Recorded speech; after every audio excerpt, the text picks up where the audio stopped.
के बाद से बातचीत हो रही है। जो 23 अगस्त को जो प्रधानमंत्री नरेंद्र मोदी, वजीर आजम और चाइना के शी जिनपिंग से बातचीत हुई है, उसमें चाइनीज ऑफिशियल जो वर्जन है, उन्होंने कहा कि ये एक मीटिंग हुई है और ये मीटिंग हुई है प्राइम मिनिस्टर नरेंद्र मोदी के रिक्वेस्ट के ऊपर अगस्त 23 को, और 24 अगस्त को देश को बताया जाता है रात में कि ये मीटिंग हुई है चाइना के शी जिनपिंग के साथ। और फिर पहले कहा गया कि सोर्सेस के तौर पर लीक कर दिया गया कि चाइना बात करना चाहता था। ऑफिशियली एमईए को स्टेटमेंट देना चाहिए था प्रधानमंत्री नरेंद्र मोदी और शी जिनपिंग की ये बातचीत के बाद कि ये बातचीत हुई। चाइनीज फॉरेन मिनिस्ट्री बोलती कि प्रधानमंत्री नरेंद्र मोदी बातचीत करना चाहते थे, और फिर बाद में हम लोग फॉरेन सेक्रेटरी कुछ और कहते हैं। तो हम ये पूछना चाह रहे हैं बीजेपी से, जो भारत में अभी सत्ता में है, कि आखिर क्यों प्रधानमंत्री चाइनीज प्रेसिडेंट के पीछे भाग रहे हैं बातचीत के लिए? आखिर क्यों देश के प्रधानमंत्री देश को अंधेरे में रख रहे हैं कि लद्दाख बॉर्डर पर क्या हो रहा है? आखिर क्या वजह है कि भारत के प्रधानमंत्री की सरकार, नरेंद्र मोदी की सरकार, हमारी बहादुर फौज पर ये प्रेशर डाल रही है कि कोई सोल्यूशन को एक्सेप्ट कर लिया जाए? और वो क्यों नहीं इस बात का इसरार कर रही है कि जो स्टेटस को एंटे था 2020 में, उसको रिस्टोर किया जाए? आखिर क्यों देश की बीजेपी की सरकार चीन की फौज को रिवॉर्ड या इनाम देना चाहती है? पिछले 40 महीने से हमारी बहादुर फौज 50,000 के करीब वहां पर हजारों फीट ऊंचे पहाड़ियों पर बैठकर बड़ी बेबाकी और बहादुरी के साथ चीन की फौज का वहां पर ठहरकर उनसे मुकाबला कर रही है। तो आखिर क्या है कि अगर हमने ये टेरिटरी खो दिया है, हमने भारत की बीजेपी की सरकार चीन के सामने झुक जा रही है, ये बड़ी हमारे लिए बड़ी बेशर्मी की बात है। आखिर क्यों बीजेपी खामोश बैठी हुई है? देखिए, 2000 स्क्वायर किलोमीटर हमने जो खोया है वो बीजेपी की प्राइवेट प्रॉपर्टी नहीं है, वो हमारी देश की जमीन है, हमारी देश की सुरक्षा से उसका अटूट हिस्सा है। इसीलिए हम इस बात का डिमांड करते हैं कि एक स्पेशल सेशन पार्लियामेंट का बुलाया जाए। तीसरी बात यह है कि आप जो बातचीत कर रहे हैं चीन से, क्या हम वो 65 में से 25 पेट्रोलिंग पॉइंट पर हमारी फौज वहां पर पेट्रोलिंग कर पा रही है? नहीं कर पा रही है। जो आप बातचीत कर रहे हैं कि क्या डेप्सांग और डेमचौक में क्या हम पेट्रोलिंग कर सक रहे हैं, जो चीन वहां काबिज होकर बैठा है? नहीं कर पा रहे हैं। और तीसरी बात यह कि जब 1962 की जंग के बाद ये पॉलिसी तय हो गई थी कि जब कभी भी बॉर्डर पर कुछ होगा तो पहले स्टेटस को एंटे को रिस्टोर किया जाएगा, वो हो ही नहीं रहा है। आप बोले जा रहे हैं कि डिसएंगेजमेंट हुआ है पोंगसोंग सू में, गालवान वैली में, गोगरा में और हॉट स्प्रिंग्स में। क्या हम उन जगह पर जो स्टेटस को एंटर रिस्टोर कर पाए? नहीं कर पाए।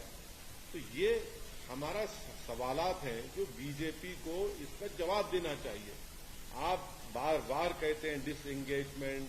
अरे भैया, डिसएंगेजमेंट है तो फिर डी इंडक्शन कब होगा बताइए आप?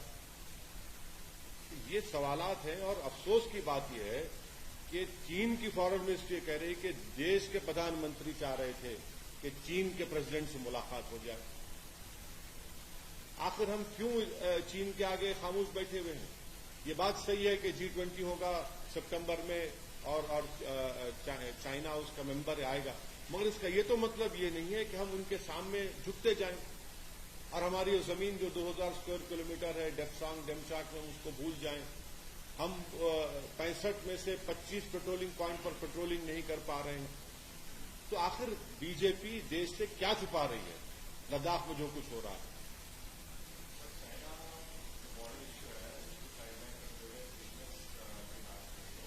देखिए, मैं एक बात नहीं सुमित, एक बात मेरे माफी चाहता हूं, आपको रोक रहा हूं मैं। चाइना के लिए हमेशा चाइना की पॉलिसी ये रही कि ओवरऑल रिलेशंस की बात करता है चाइना। अब चाइना बॉर्डर पे जाने की बात ही नहीं करता, बॉर्डर की बात ही मत करो। ये चाइना का शुरू से इनका ये स्टैंड रहा है, जो हमको हमेशा धोखा देते रहे। आप ओवरऑल रिलेशनशिप की बात करिए। भाई, क्या फॉरेन मिनिस्टर जयशंकर साहब ने नहीं कहा था कि जब तक बॉर्डर पर नॉर्मलसी नहीं आएगी, हमारे चीन से ताल्लुकात नॉर्मल नहीं हो सकते? ये उन्होंने कहा है, मैंने नहीं कहा ये। और तो अब उसके बाद क्या हो रहा है? उसके बाद क्या नॉर्मलसी आई बॉर्डर पे? नहीं आई। अब जब हम सवाल करते हैं तो बीजेपी कहती है कि भाई आप गलवान के हमारे सिपाहियों की कुर्बानी को भूल रहे हैं। आप भूल रहे हैं उनको, बीजेपी उनकी कुर्बानियों को भूल रही है। ये हमारा बोलना है।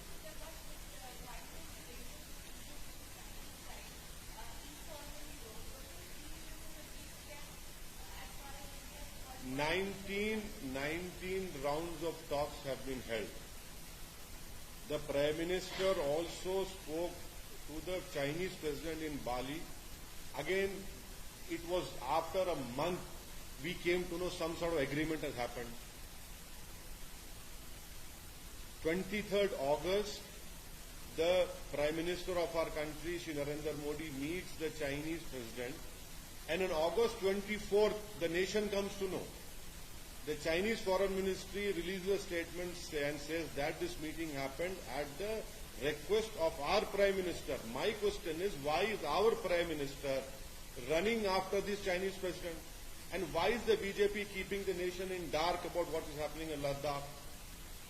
Thirdly, from last 40 months, our brave soldiers are standing on those thousands of feet height, seeing eyeball to eyeball with the Chinese army. And the third and important point is that, I mean, what have these talks led to? Has the Chinese allowed us to patrol those 25 patrolling points which China has stopped us from doing? Has the Chinese allowed us to patrol Depsang and Demchok? No.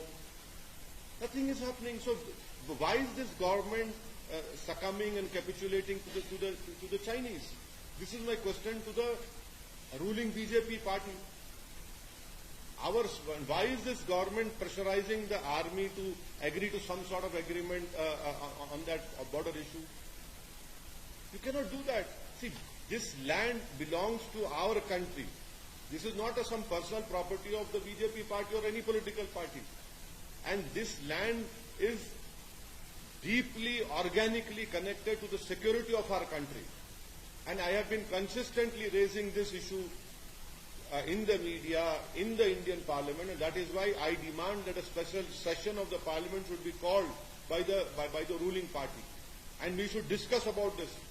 What is this that you discuss and you agree something in Bali, and later on you come to know that you agreed on something? Our Prime Minister meets the Chinese President on August 23rd. The Chinese are saying at the Prime Minister's insistence, we release some statement that sources know the Chinese wanted. Why are we hiding what is happening on Ladakh? The satellite images are very clear, which clearly shows that we are not able to patrol in Demchok and Demchok.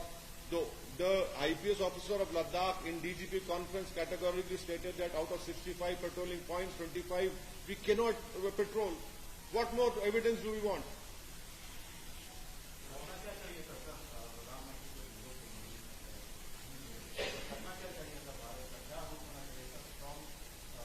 मैं आपको एक ही बात बोल रहा हूं कि हमारी फौज को आप पूरी इजाजत दीजिए। हमारी फौज बहादुर है, कैपेबल है, हमारी फौज सब कुछ जानती है। ये ऐसे नहीं चलने वाला है। आप 19 राउंड की बातचीत करने के बाद भी हम डेप्सांग और डेप्चौक में नहीं कर पा रहे हैं। हम 65 पेट्रोलिंग पॉइंट में से क्या आपके 25 पर पेट्रोलिंग नहीं कर पा रहे हैं। आप कहते हैं डिसएंगेजमेंट होगा। भाई फिर डी इंडक्शन कब होगा?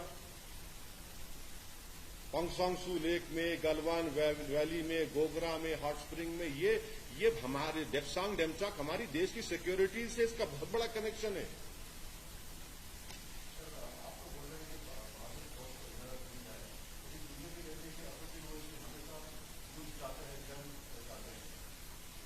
देखिए, मैं आपसे कह रहा हूं कि फौज पर आप दबाव क्यों डाल रहे हैं कि आप किसी तरह का एग्रीमेंट कर लीजिए चीन के साथ। मैं युद्ध की कहां बात कर रहा हूं। क्या इस देश की जनता ने हमारे प्रधानमंत्री की जबान से नहीं सुना कि ना कोई घुसा है ना कोई घुसेगा? तो फिर हम 19 राउंड की बातचीत में क्या बातचीत कर रहे हैं, उनसे बताइए आप खुद अपने स्टेटमेंट में कह रहे हैं कि हमने पोंगसोंग सू में, गलवान में, गोगरा, हॉट स्प्रिंग में हमने वहां पर डिसएंगेजमेंट हुआ है। फिर क्या डेप्सांग डेमचौक में हम पेट्रोलिंग कर पा रहे हैं? नहीं कर पा रहे हैं। युद्ध की कौन बात कर रहा है? क्या फौज को अगर आप इजाजत देंगे तो युद्ध की बात करेंगे? नहीं, आप अपनी जमीन की हिफाजत की बात करेंगे। और 1962 की चीन की जंग के बाद एक पॉलिसी बन चुकी है कि जब कभी भी बॉर्डर पर कुछ होगा तो उस वक्त तक नॉर्मलसी नहीं होगी जब तक हम स्टेटस को एंटे को रेस्टोर नहीं करते। आज की तारीख में क्या हम मई 2020 के स्टेटस को एंटे को रेस्टोर करें? नहीं कर